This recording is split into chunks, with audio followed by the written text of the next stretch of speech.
Have you seen the news on the latest change up with stamp duty policies in New South Wales? Changes to the real estate market. Stamp duty. Stamp duty. Never to pay stamp duty again. Back in November last year, we reported that the Liberal government had major plans to reform the stamp duty system to make it easier for residents to get their foot in the property door sooner. But the Labor Party had other ideas. Not even a year after it was introduced, the First Home Buyers Choice Scheme will be scrapped. And in its place, Labor Party will introduce a higher exemption threshold.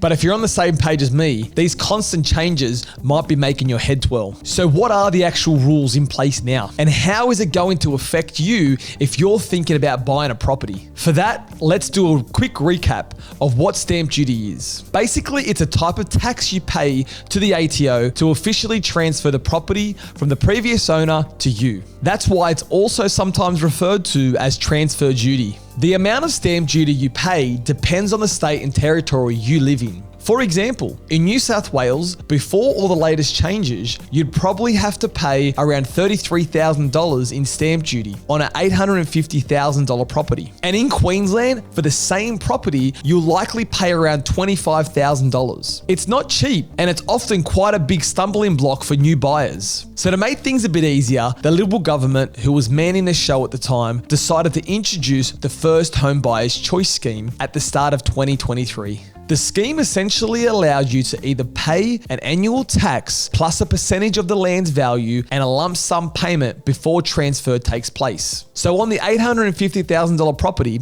we discussed earlier, you'd be able to choose between either paying $33,000 upfront when you purchase the house or make annual payments of $1,270. But then after the recent local election, the Labor Party took charge of New South Wales government and they had a different game plan for stamp duty. For the 8,000 property owners who already opted for the First Home Buyer's Choice, you'll continue to pay the annual property tax as previously agreed. But if you buy a property after the start of the new financial year, you no longer have the option to opt in for the annual land tax scheme. Instead, you'll have to pay the upfront stamp duty unless your property value falls below the exemption threshold. An exemption threshold basically means that if your property falls below a certain price, the government will waive the fee altogether. For example, based on a First Home Buyers Assistance Scheme in New South Wales, eligible buyers can apply for an exemption if they are buying newly built homes up to the value of $800,000. It was previously only set at $650,000. But given the plans to abolish the First Home Buyers Choice Scheme, the Labor government chooses to increase the exemption threshold. There are also certain concessions that will reduce the amount of stamp duty you pay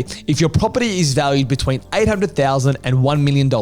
Alright, so what does all of this mean for you? Let's sum it up. If you're a first-time home buyer in New South Wales, the rules are shifting. With the demise of the First Home Buyers Choice Scheme, your option to pay annual property tax is off the table. Instead, you'll be dealing with the original stamp duty with a twist. Now there are more opportunities to be exempt if your property falls below $800,000 for newly built homes. This means you could potentially avoid hefty fees altogether.